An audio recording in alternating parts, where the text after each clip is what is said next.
Hello everyone. Today we're going to talk about the lore of Neverwinter again, and we're going to cover Undermountain especially, and maybe a little bit of Stardock. As you can see from this image, one of my characters is standing looking down at the planet of Toril in the Forgotten Realms. That's kind of an unusual thing to do, you might think, in a D&D game. The truth is D&D has had a lot of sci-fi in it from the very first adventure published to many throughout just about every edition. So it's not that crazy, and it's been a part of the Forgotten Realms for a pretty long time, since at least the 90s. So it's not a crazy thing. But yeah, we're going to talk about this a bit. As we get warmed up here, some news. Since the last time that I have streamed, I am now on the Down with D&D podcast. Woo! And it is my favorite podcast, so now being on it as a host is a really big deal for me. It's pretty cool. And so you can hear us on the Down with D&D podcast, which is this Sean Merwin and I. And we cover D&D news, we cover different topics each week. You can find us on iTunes. You can find us on the misdirectedmark.com website, because we're part of the Misdirected Mark network of podcasts. A really cool podcast there. So that's been really big. The other thing that's happened, and you've probably seen on my channel, I've had some videos in Spanish. So that's something that I've kept trying to champion, trying to get more and more people who are in Spanish-speaking countries to find us, to be part of the larger community. And the next time that's going to happen is in what's being called D&D Celebration. And if you go to the D&D website right now, you will find lots of information about how to sign up for a D&D Celebration to play some games. All of this is celebrating the launch of the new Icewind Dale adventure that's going to come out in September. So September 18th is the beginning of these games in the D&D Celebration event. And I'm sure there'll be guest fun games to watch. There will be giveaways and things like that. But the really big thing for me is that there will be games to play. There's an introductory adventure for Icewind Dale. There's a second introductory adventure for Icewind Dale. And then on top of that, if that weren't enough, there's an epic taking place. And an epic is a big adventure that involves multiple tables coming together to play. So that should all be really cool.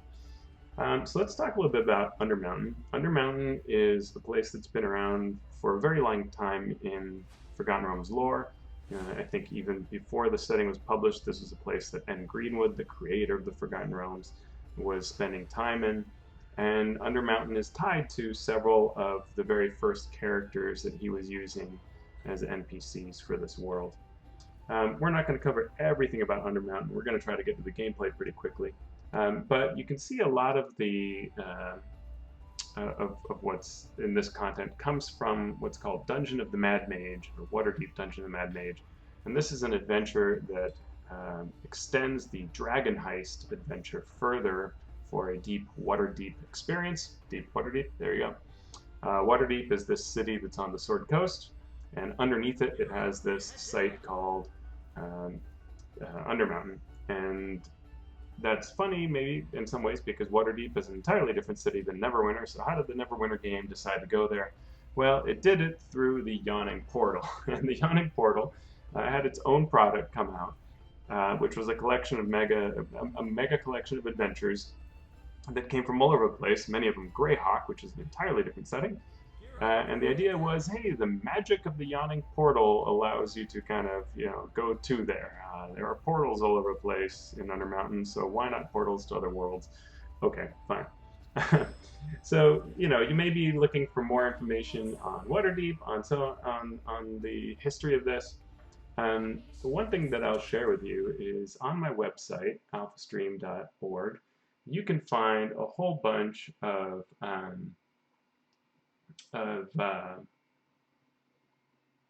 coverage on the history of the game. So if you take a look here, you can see there's an article I wrote not too long ago, the official timeline for the Forgotten Realms and its adventures. And if we do a search for Halaster, you will find a number of things about it. So Halaster Blackcloak was an unknown wizard in the year 168 DR, or Dale Reckoning. This is a long time. We're in 1492-ish, 1492, 1493, something like that in most of the published adventures these days. So 168 is, 1,300 years ago.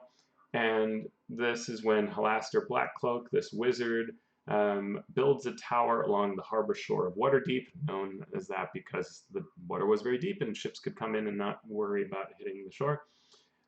He begins to explore the underhalls, which were an old dwarven area, and claims it for himself. He gets a bunch of apprentices that you can see here: Arcturia, Jazeera, Muriel, Nestor, Trobriand, all these characters. They move in there with them and establish their own holdings in the underhalls. The tower itself falls into ruin because they're spending all the time below. It's known as cursed by the barbarian hordes that take over the surface area. Eventually, the barbarians are misplaced, or I think they decide to set down roots. And Nimor's Hold is what it's known as. Halaster fights against Drow. So a whole number of things happen over time, including things like wizards are disappearing from Myth Draenor, the Elven city, and are being pulled into Undermountain. All kinds of crazy machinations. So so you can check this all out and see kind of what's going on there. There are a lot of very interesting things that happen. Some of them actually parallel things that the Greyhawk campaign setting does, which I found very interesting. Oh well, so it goes. So let's talk a little bit about what Undermountain kind of has been recently. It's the easiest way to explain it is it's been a mega dungeon, an enormous, huge, sprawling dungeon that feels kind of endless. And with Advanced Dungeons and Dragons edition, and in 2nd edition, and in 3rd edition, and in 4th edition, there were books published that at times would be enormous, sprawling maps of Undermountain. There'd be box set 1 and 2 and 3, and just this idea that anything could be found there, and this mad mage was sort of testing people that would come in there. In 4th edition, it was a little more of a disciplined release, and in 5th edition, it became really this one book that so far has been released. Though there's been a lot. I helped write a Dungeons & Dragons Open, a competitive event that took place. The very first one for 5e was based in Undermountain and involved Halaster basically coming back, how he survived the spell plague and sort of reconstituted himself, if you will. So we got to tell that story, which was fun. All right, so let's kind of get into the game here. So here I am in the Yawning Portal, and the Yawning Portal is called that because of this huge well. And I'm going to walk up right to the edge of it, and you can see I'm standing in this huge tavern. But there is a big bucket. It's supposed to be a little bigger than that, big in a lot of the art, but whatever.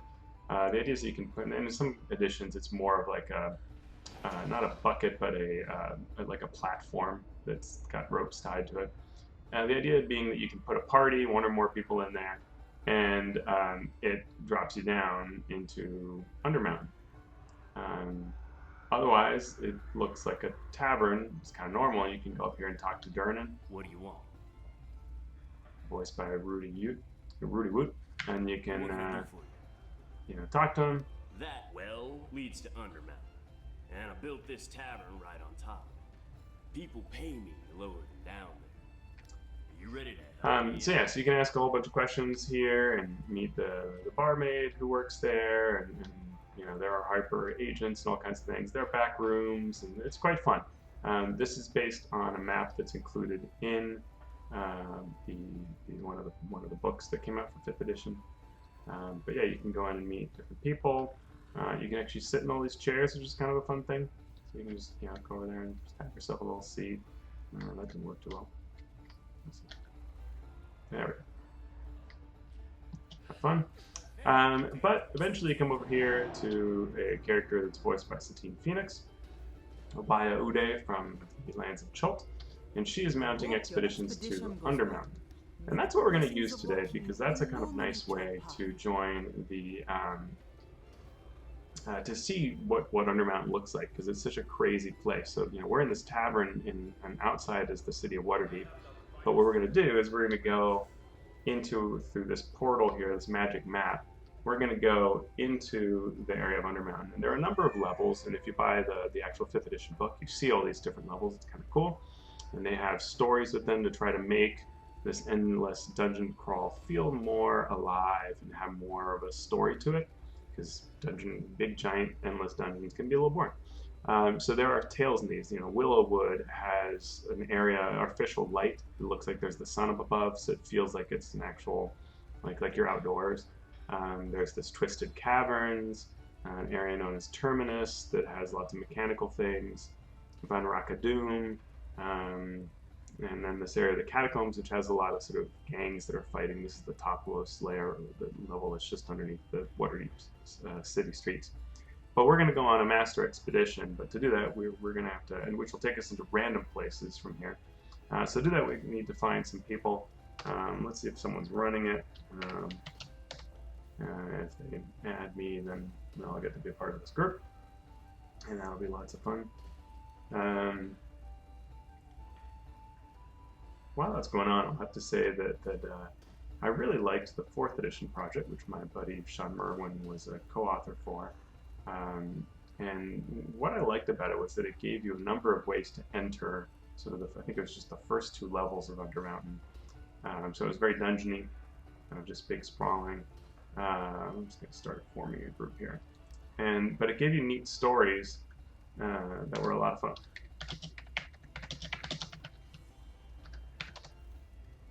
So I'm going to recruit some players here, and I'll run the expedition if I can find some people. There's another one.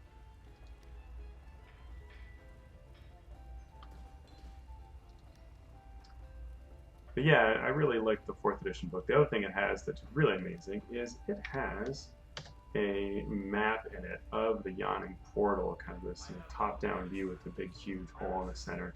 And that is a lot of fun. Like, even if you're not really using the Yawning Portal, it just creates like such a neat environment that it's a lot of fun. Find some more people here to join us.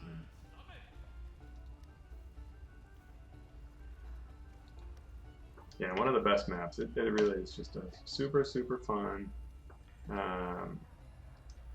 map to have in your back pocket.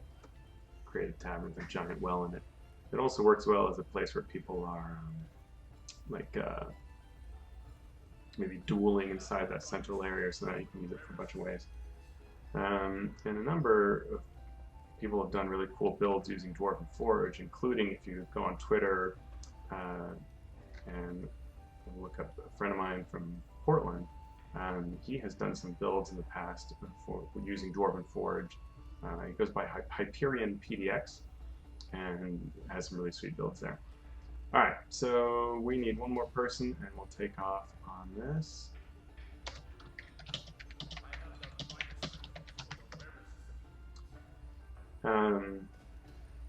So what this is going to do is it's going to send us on 3 different iterations of 3 times 3 basically. We're going to do 3 runs of 3 pieces of Undermountain that are randomly served up to you for fun. And in each one, we're looking for relics that we're going to bring back to our NPC here, to Obaya Uday. And we're also going to see, the wonders of Undermountain as they're going there. To get some more kind of fun out of it, you can put these runes. Undermountain is known for its kind of crazy runes that can unlock portals and do things like that. So we're going to use runes to get something out of it, so get some extra benefits. And that causes things to sort of explode. You'll see these runic explosions that can appear around, sort of like traps that can be set off. It's just kind of the price of doing business. If you want the extra rewards, then you take on the extra risk, and that's kind of how it works. So I'll call that out when you see it. You get one more person here.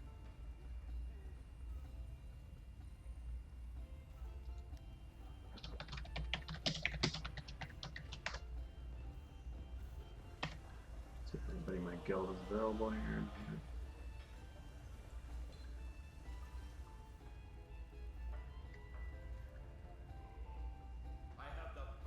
I got one. No, that's it.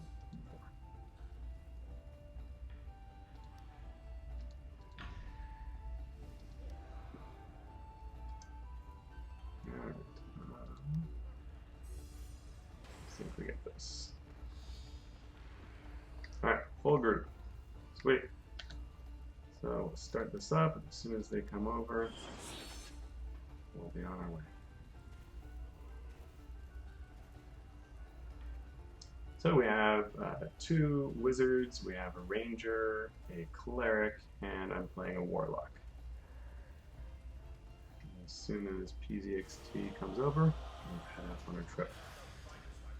So yeah, we'll see where it sends us. There's a little beginning piece where you activate your runes that you want to use, and then as soon as that is done, it sends us into the first random area.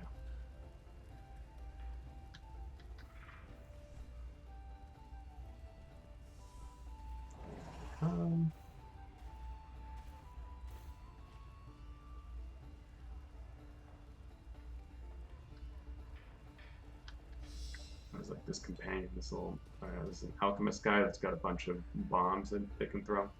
That's a lot of fun.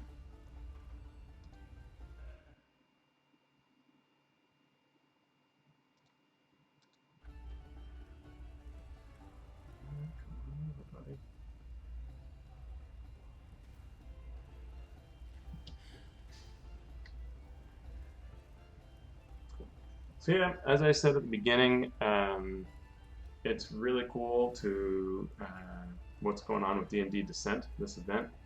So I really recommend if you haven't looked into it, take a look at the D&D webpage and sign up for games. I'll be running them. The ones I'm running on 3 different days are in Spanish, but there are tons of games going on in English. Not sure if there's Portuguese this time or not, but it's really neat. All right, here we go.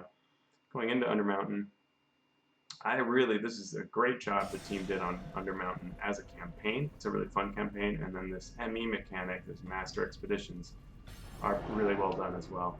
Graphic quality is amazing. It is really very good. All right, you get to choose different types of runes to attune. I'm attuning one that's gonna give us extra kind of main currency, astral diamonds. That's its own little bit of lore that I could complain about. So, games always have to figure out what the currency is, and MMOs, it's always complicated. There are way too many currencies in this game. If you look here, you can just see, like, this is all like currencies, just currencies of all sorts.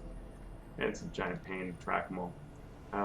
The reason they do it is so you can't just game the system too much. You sort of have to play the game according to whatever is going on. Now, here's our first relic. Got hide behind this portal. So doing that collects the relic, and we need 3 of them. You can see I'm in a room that's sideways. This is a really good room to start with because it's pretty bizarre. And each one will have sort of randomly determined enemies. So here we have a drow. Looks like we're in a drow-infested area. And in addition to being this strange sideways room. How cool is that, right? Really, really sweet. I really like this. And then it starts writing itself as you go through here. I mean, this is just super, right? Glad you got to see this one, because this is one that I really wanted everyone to see. It's just great. I think it's so fun. Yeah, this is very drow.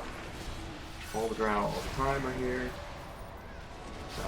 You notice me lift people up. I'm using what's basically the force choke power that the warlock has. You can also move really quickly, which is very fun. I'll try to remember to kind of scan around so you get to see what this place looks like. I mean, it's really quite impressive. The game looks cool. Doing these streams, I always like to say, what would I do if I'm a dungeon master, running this? Because if you're running an Undermountain campaign, I would absolutely look at what Neverwinter has done here for ways that you can get, some of the feel for the game and ideas of how to describe sections of Undermountain, because this art is all based on the actual levels you find in the written product, and so the team, the team at Neverwinter at Cryptic worked with the team from Dungeons & Dragons to come up with how this would all work. So it's completely based on the actual written word. I think it's really going to do a very good job of representing. So we are taking down all these hordes of drow as we explore. Phase spiders are pretty neat. They jump around wildly, as you can see.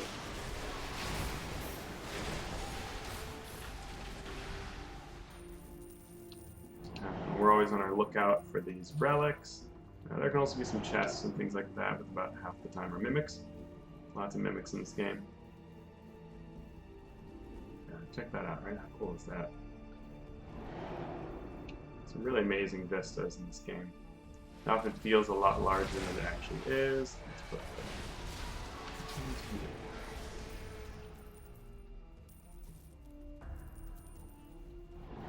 so it's kind of invisible as you're walking, so you see its magic. More Indiana Jones action there. This part is actually broken.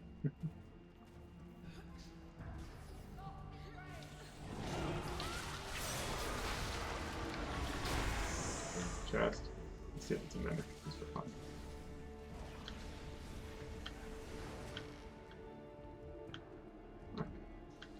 Looks like they opened it though. So.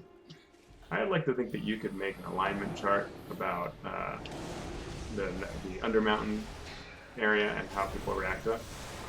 So, you know, there are a number of types of, because you often do these things, you just run, and sometimes you run with a guild member or alliance members, which is a group of guilds. But a lot of times you just, you know, it's just a pick up group. You choose a couple people and go like, okay, let's do this. And it's funny because you'll see some people who like run off ahead, like they don't care if you're fighting in the middle of battle. They're like, I'm leaving behind just to see what's up ahead. So that's one group. You have the people who try to like get a relic before you, even when you're already headed for it. I always think that's funny behavior. No, I want to claim that product, even though we're all on the team. And then you have the people like, you know, you just saw somebody like, you know, are you trying to open that chest? I'm going to try to open that chest before you do. So you could make an alignment chart about all the different types of people. But so look how cool that is, right? Just super sweet. We're on this hanging area. And if you've seen the Dungeon of the Mad Mage, you've seen that there are these portals like that that just sort of open up when you have the right runes and magic. And they take you to these fantastic places. You can see an aboleth over there in the distance. I mean, this is, right? How cool is that? This is one of the first areas. You actually end up in this map when you're doing the campaign itself. At the very beginning, it's just a great way to get into the Undermountain experience. That explosion you saw throwing them around, that was one of those very terrible runes that can go off. I'm sure I'll cause one to explode at some point. So we're in an orc area, or goblin orc area this time. Different types of foes include the Xanathar's Guild. You see them a lot. Xanathar's Beholder. Skeletons and liches and there's the rune. So that rune took off and exploded. This is one of the ones that's the worst. Every few seconds I take a bunch of damage. And it can really add up, especially if you get multiple of the runes. You can get damage from each of the runes that pops off. And it can be to where you have to constantly heal yourself. So, I've said this before in other streams, Neverwinter uses sort of very bizarre, you know, thousands of points of hit points on everything.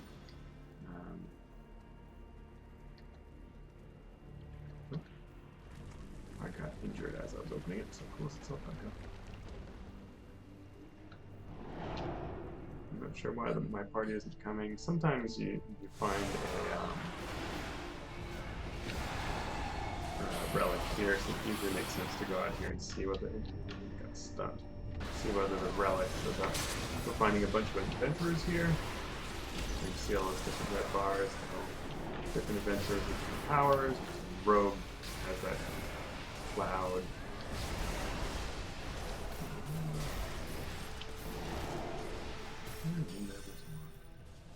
So the only problem is we do not have a... It's fine. We don't have all 6 relics, but it looks like they might be... No, getting all 6 gives you maximum rewards, so you don't quite get the full rewards when you get fewer. But it's all 9 actually, because it's 3 runs. So you're supposed to get 3 relics in each one, and then you get a total of 9. So we're missing 1. Just have to deal.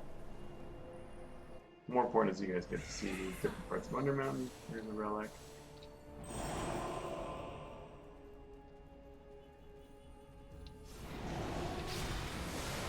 Drow and face spiders.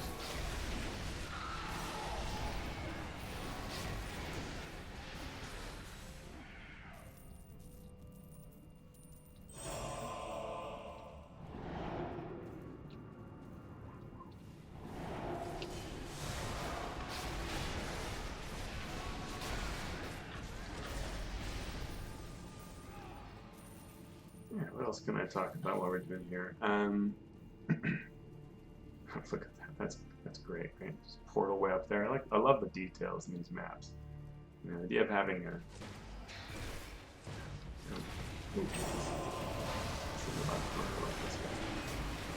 manticore with its tail spikes and feet on you. We're pretty strong. So we got all the runes. We're down one. Get some astral diamonds, partial payout. And that was the first set of 3. Not bad. 3 areas pretty quickly with a team. So it drops us back in the Yawning Portal. And we turn in our quest and get the next one. Excellent. Each time you do a quest, you get gear. And you get some different currency that's part of this. And do next.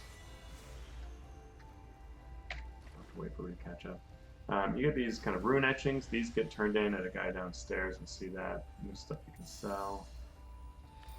And the auction house. And refinement stones that you use to advance your gear. My last stream was covering Avernus, Descent into Avernus, which is the latest published adventure where you go to hell. And I kind of wrote that it was the conclusion. So since that time, Neverwinter has actually provided some more content for it, and they've done a special campaign that's out now called the Redeemed Citadel that you can go through and unlock different things. But it is a quite crazy grind, so I don't know that I'll spend any time covering it. And it doesn't really add more story. It's sort of the idea of a person you help redeem, avoided spoilers.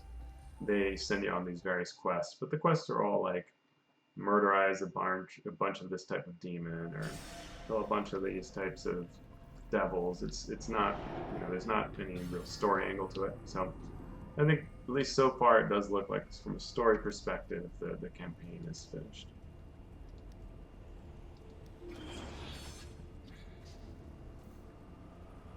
So here we go for our second set of 3. Dealing with some slower computers, looks like.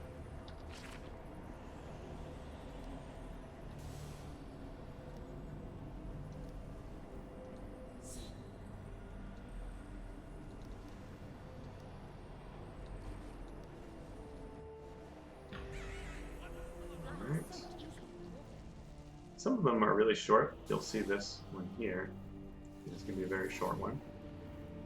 I go through this little barrier. Face the brood mother. Jump.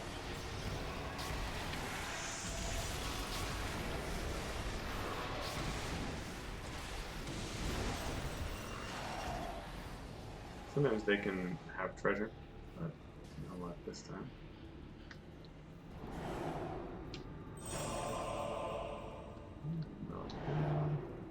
There's another one. And 3. Good.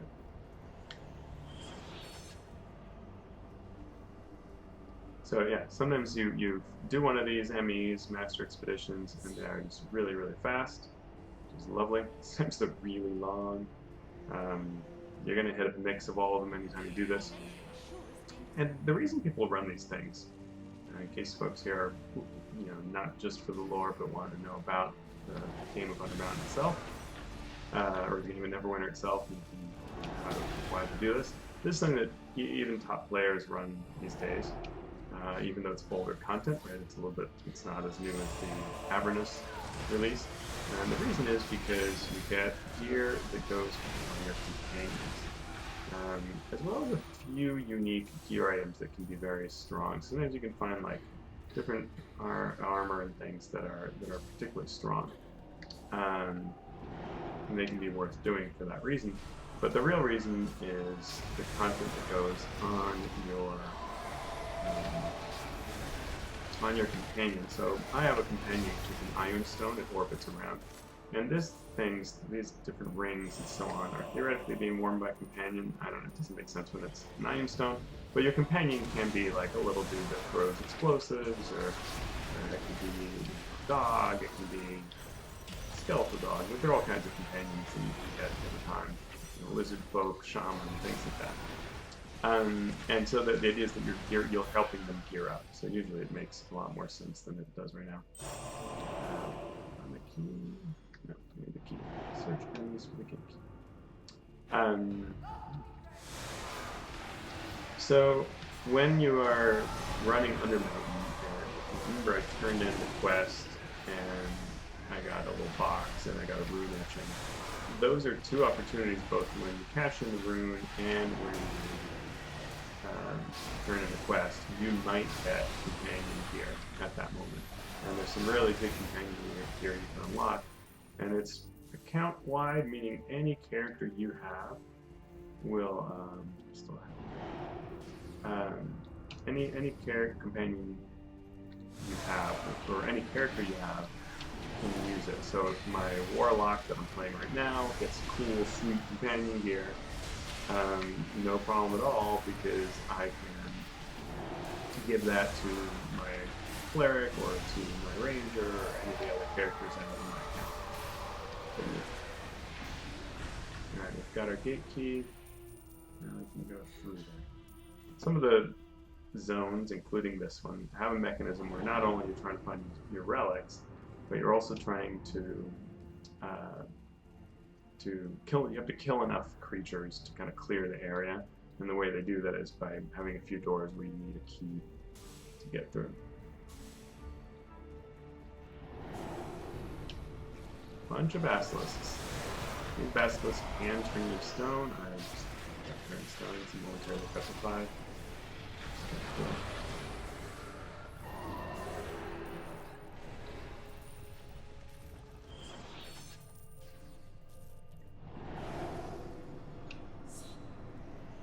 So far we've got all 6. Let's see if we can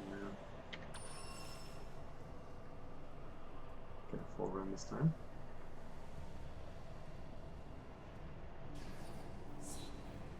Yeah, so that's kind of news for Neverwinter. Neverwinter's been releasing this new Avernus content, this new big grind event.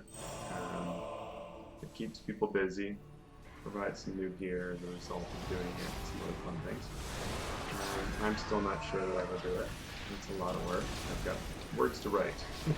Like, Neverwinter is a fun way to unleash some steam, but I don't want to really grind every single thing.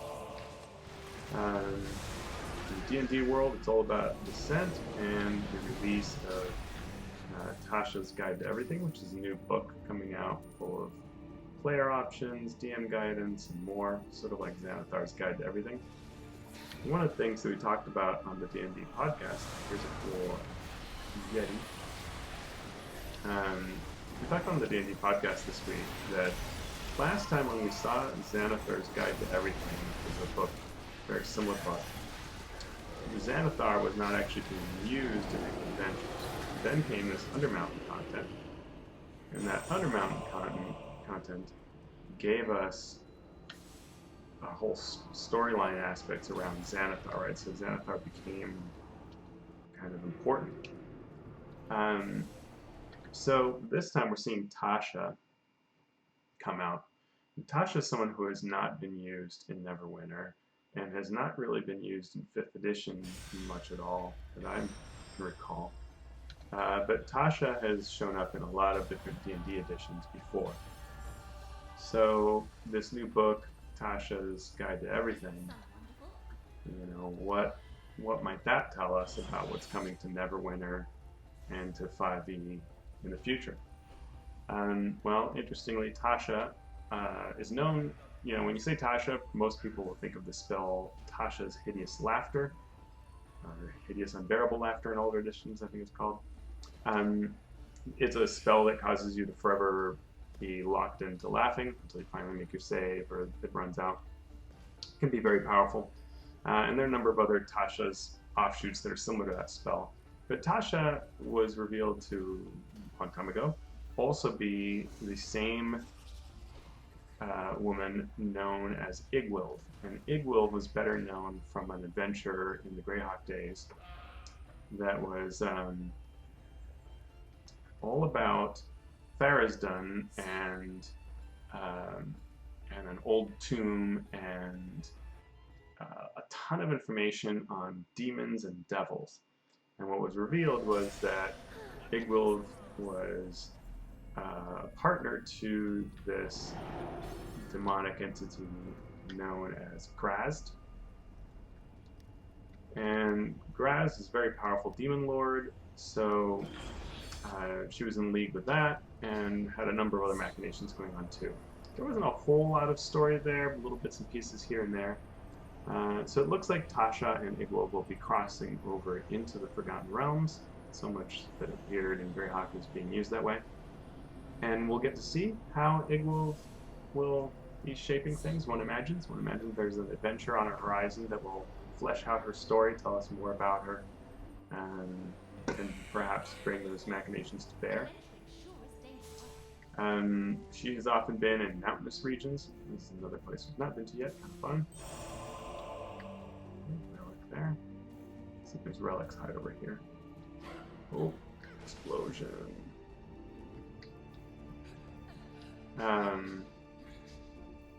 So she has often been in mountainous areas. Let's see if we can mimic.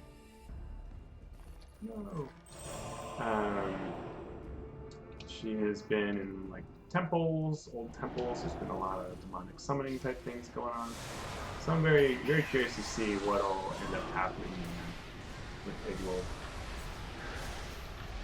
And will it take place in the Sword Coast again? Which should be part of it. Maybe she wouldn't be a part of it at all. And maybe it's not like Xanathar's, and she's not going to be part of the big adventure. But I bet she is.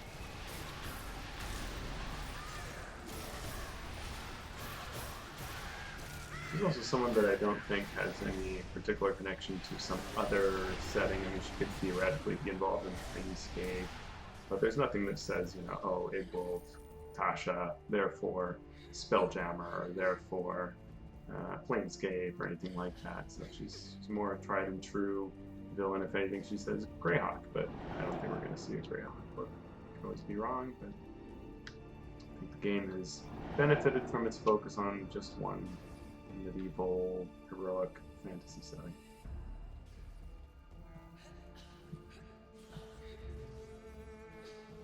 There's one can hide over here, so take a look. Aha! Rewarded. Magic relic found. So now we have all three. Anytime you've got the three, then you can just everybody can just focus on getting to the end. So it looks like the folks already are.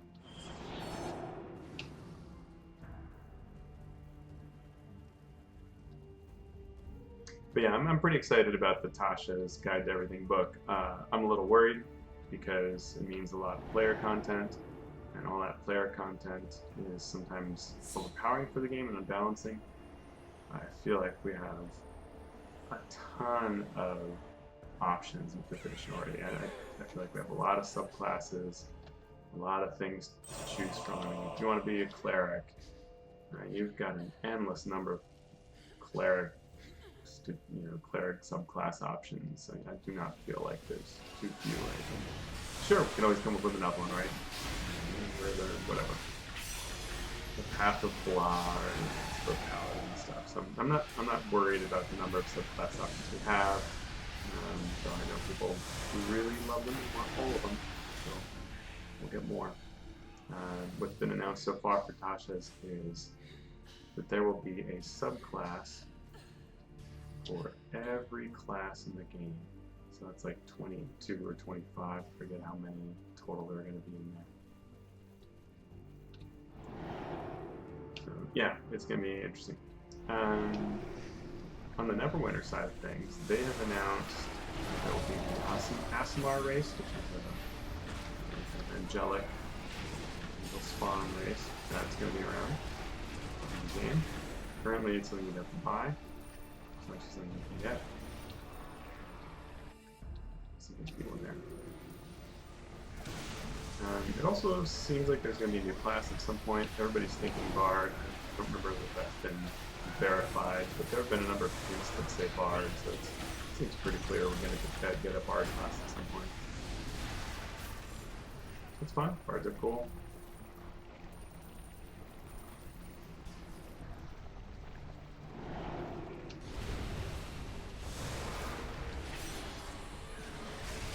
So one of the corruptions that takes place to see is runic specters. So these specters come because someone stepped on a rune. It's no fault of their own. I mean, they're invisible, so you just can kind of hit them. So if someone hits one, and it happens to be that kind, then now you've got these little ghosts that might spawn whenever you defeat a foe.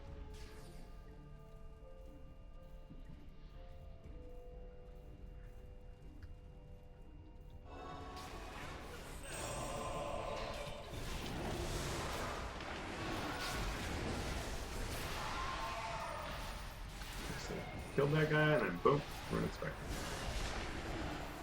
They can be pretty bad when you've got the runic specters, which are doubling, well, not quite doubling, but they're increasing the number of creatures you're facing. And if you have a bunch of those stacking corrupted death things, it can get pretty ugly.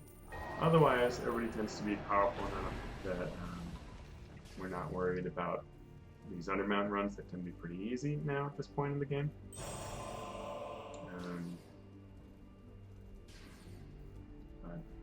Which, is a thing. Like, in Dungeons & Dragons, if you're playing 5th level characters, and you play an old 5th level adventure, 5th edition adventure that came out several years ago, it's not any easier, right? The rules sort of still work, and that's what balancing is all about in the D&D tabletop game.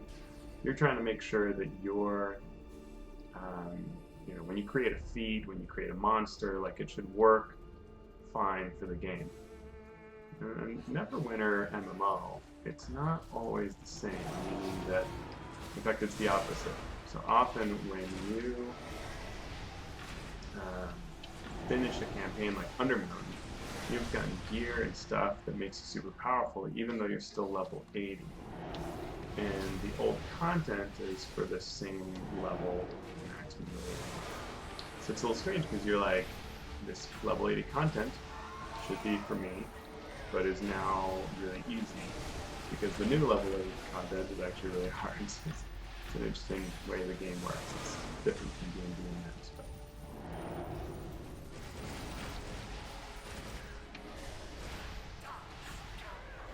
What are these guys?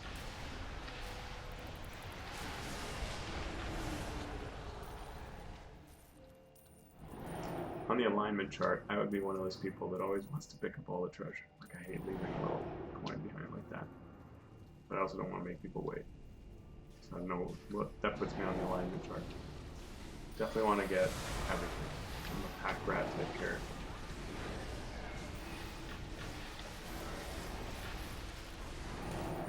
Oh jeez, I did fall off. I was gonna say I might fall off, but I did. Well, here we go.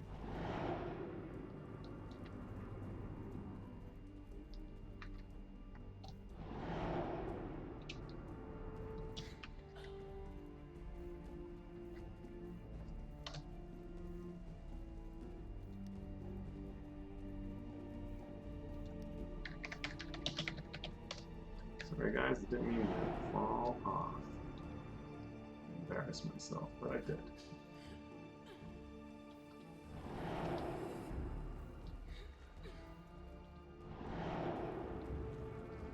So we just got our 6 runes. That means, and we're on our 3rd run, so we've got one more trip into Undermountain, one more expedition, and then we'll be done.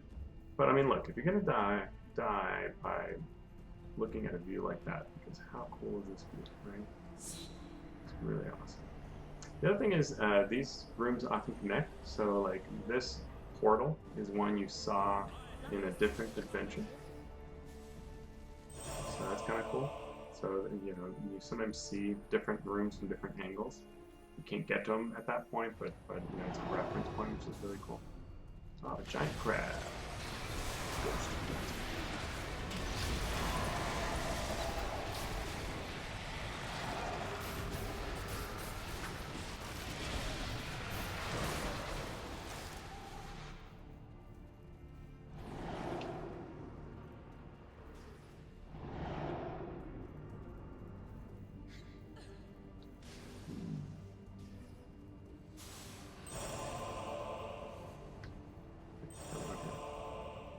Yay, 9 relics. Got all of our astral diamonds. We're talking about currencies. So astral diamonds is, I think, 4th edition currency that came up that was invented for when you're like flying around in the astral plane. For whatever reason, they decided to use that as the main currency in this game, which is really strange that, you know, adventurers of all level would be doing this. Alright, so that's it. We've done our tour of Undermountain by doing these master expeditions. The last bit we're going to do, if you're at all interested in the reward system of it, is you come over and talk to this guy Zoc. And you turn in the rune etchings, and he gives you a random chest that he's got, because sure, that's what a goblin in under stairs would do in the Yawning Portal, is give adventurers chests full of possibly very valuable stuff, but sometimes not. And then I go and I open them to see what I get. So what do I get? I get a little piece of companion gear that's totally terrible, and some astral diamonds, and a potion that I don't need. And another one, this is blue, slightly more rare. Thank you, Magic the Gathering, rarity systems. You know, okay, fine. And a hat, which is kind of stylish.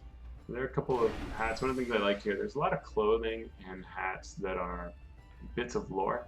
So, you know, if you look at this hat, this might remind you of a certain someone. Right? A famous drow that has this plumed hat. Yeah. So that's the kind of thing that goes on here. Sometimes you have the different gear that can be styled after people. You can find Halaster's pants and all kinds of other funny things like that. So that's it. I got a whole bucket load, 34,000 astral diamonds from that run. Not too bad. Got some gear that I'm going to turn into gold pieces. And that's it. That's what it looks like in Undermountain. So thank you for watching. I appreciate you being here for the stream or for watching the video on the YouTubes. Please support my work on the DMs Guild. And we'll see what we cover next time. I'm not sure what we might look at. We've done Avernus and Undermountain now. So I think maybe we'll go to a place that I haven't been to in a while and cover an old area of Neverwinter next. So we'll check that out. Thank you all. I hope you're doing well.